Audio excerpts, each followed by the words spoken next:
Ya, pemirsa, kembali di Breaking News. Pemirsa, sopir bus yang terlibat kecelakaan maut di tol Jakarta Cikampek kilometer 58 dipulangkan oleh polisi usai diperiksa. Menurut pengakuannya, dirinya kaget saat ada minibus yang masuk ke jalurnya hingga kecelakaan tak bisa dihindari.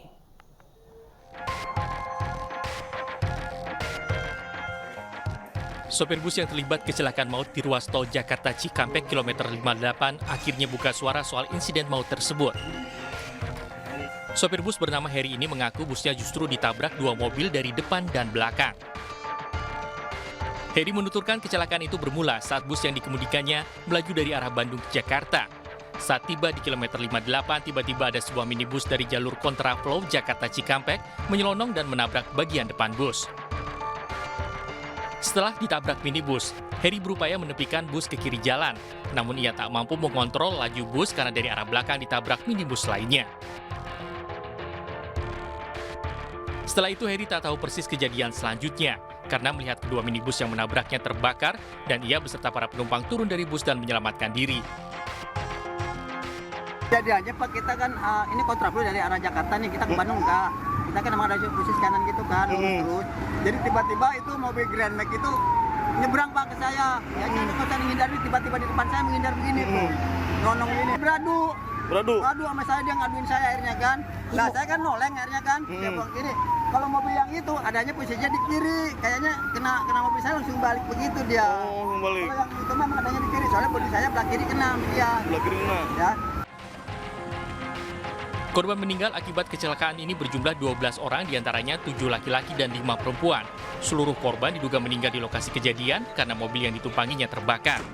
Saat ini penyebab kecelakaan masih diselidiki polisi, diduga sopir minibus mengantuk dan mobilnya keluar dari jalur kontraflow. Dari Karawang, Jawa Barat, Rudi Setiawan, iNews melaporkan.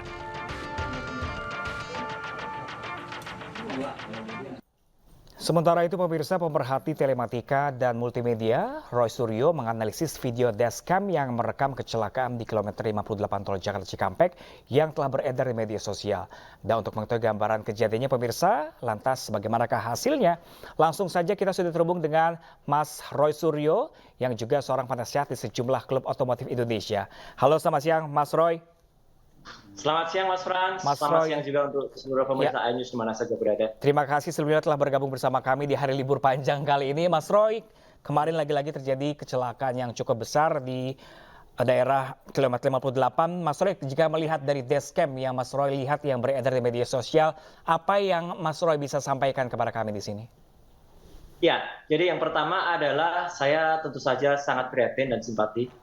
Dan izinkanlah saya juga mengucap belasungkawa terhadap 12 korban dan juga keluarganya. Kembali saya mengingatkan bahwa teknologi itu memang bisa membantu kita. Alat yang ada di tangan saya ini, ya inilah kunci dari kejadian perkara kemarin yang saya analisis ya. Jadi ini namanya dashcam atau dash kamera. Ini biasanya ada di dashboard, diletakkan di atas apa namanya? Ya. Spion, di bawah spion, dan mobil itu mulai di starter sampai dengan dia selesai. Jadi alat ini secara otomatis di sini ada beberapa opsi dan dia bisa direkam dalam SD card atau mini SD yang ada di dalam. Nah, saya sangat mendorong kepolisian meskipun bisa menggunakan alat TAA atau Traffic Accident Analysis, ya ini hasilnya ada di sebelah kanan ini, ada skemnya. Nah inilah yang kemudian bisa sangat membantu. Saya analis yang dari Mas Ainun Najib yang berada di sosial media, itu jelas sekali menunjukkan bahwa tadi sopir bis Prima Jasa itu benar, ya gitu. Jadi Pak Heri tadi menceritakan apa adanya. Dia mengendaraan kendaraan di lajur yang benar dari Cikampek menuju Jakarta, ya di lajur kiri. Kemudian ada sebuah minibus Grand Max yang kemudian dia ada di lajur kontraflow, tapi karena kontraflow itu hanya dibatasi oleh plastik cone itu ya, segitiga plastik itu, yang kemudian dia bisa menerobos dan akhirnya kita memang nanti harus meneliti kenapa dia bisa menerobos ke kanan dan menyentuh sisi bagian kiri bis Prima Jasa. Ininya tragisnya, dan ini saya analisis dari dashcam dan ini mungkin analisis pertama. Minibus Grand Max ini kemudian terhimpit, ya bukannya tertabrak, tapi terhimpit bis dengan Pagar, ya? Pembatas sebelah kiri. Dan kemudian, Mas Frans, mohon maaf sebelum saya sampaikan, mohon maaf sekali lagi, mungkin minibus Grand Max itu terlindas juga. Jadi setelah terhimpit, kemudian sedikit tindas oleh bis, karena bis tampak sedikit agak mengangkat, 2 kali mengangkatnya bis itu, baru kemudian dia bisa lepas. Jadi artinya, kerusakan fatal terhadap Mitsubishi Daihatsu Grand Max yang ada, dengan penumpang seluruhnya meninggal yang ada di dalamnya, itu memang terjadi sangat fatal, karena selain tabrak, dia kemudian terhimpit dan besar kemungkinan terlindas, ya. Grand Max itu. Jadi terhimpit sangat kencangnya, dan kemudian Terios yang ada di belakangnya itu memang tidak bisa menghentikan kendaraan, Terios putih, dan kemudian menabrak, dan akibat karena Grand Max keluar api, karena apa? Karena dia himpitan yang sangat keras sehingga dia meledak, keluar api itu menyambar Terios. Sebenarnya masih ada fakta-fakta lain yang harus diungkap, Mas. Terios itu pun tertabrak oleh sebuah kendaraan travel yang namanya Isuzu Elf. Warnanya orange atau merah, ada di video itu. Tapi Isuzu Elf ini sigap bisa kemudian menyelamatkan diri. Dan ada satu kendaraan yang sebenarnya sangat beruntung, yang berjalan bersama-sama berseiring dengan bis Prima Jasa. Jadi kalau Prima Jasa itu berada di sebelah kiri, sebelah kanannya itu ada Toyota Kijang Innova, warna putih.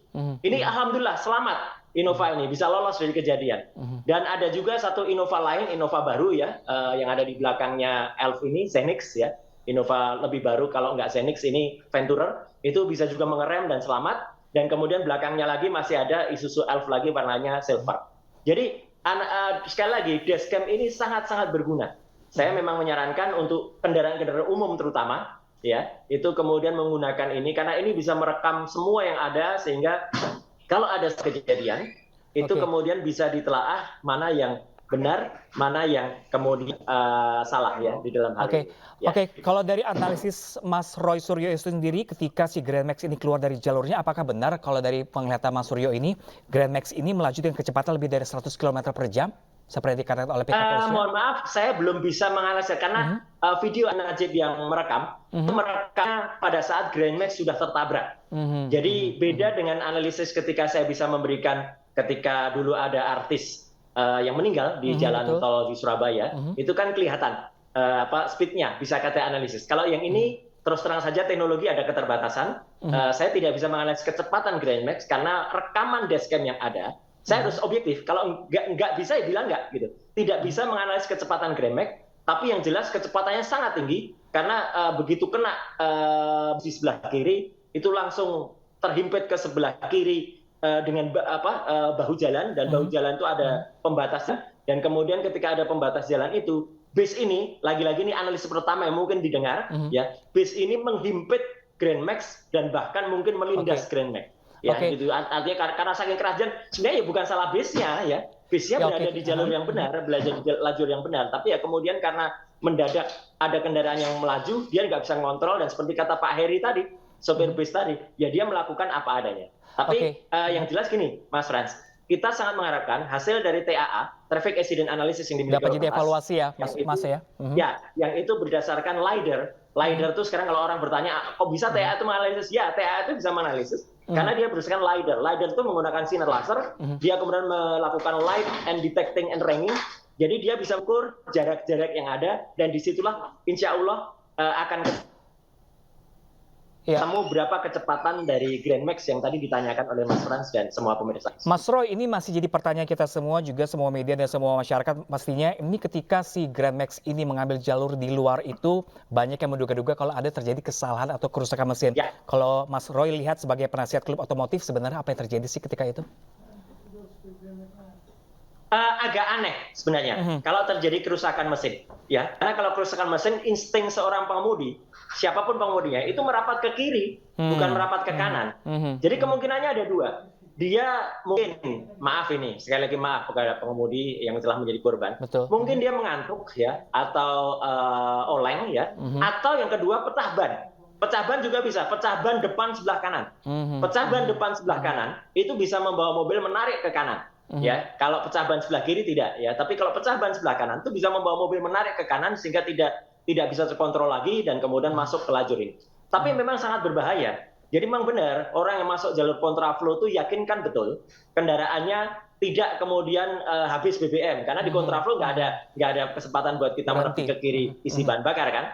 Kemudian tidak ada lagi kesempatan untuk misalnya mampir ke rest area karena kontraflow biasanya itu jaraknya lebih dari 20-30 kilo itu nggak ada rest area. Tapi sekali lagi analis kenapa ini bergerak ke kanan?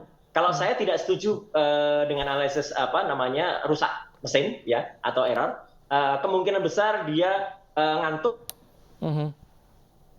kelelahan ya, fatigue itu kelelahan juga bisa, atau itu tadi pecah ban depan sebelah kanan. Pecah ban depan sebelah kanan ini bisa membuat mobil tarik langsung ke sebelah kanan sehingga kemudian fatal akibatnya. Dan sopir bus lagi-lagi prima jasa tidak bisa berbuat apa-apa karena ya ini adu banteng Mas Frans. Oke, Depan betul. melawan depan dan yang saya tadi bilang terhimpit bahkan mungkin sebagian terlindas itu ya faktanya kalau melihat di video yang sangat ngeri milik Pak Ainun Najib ini seperti itu.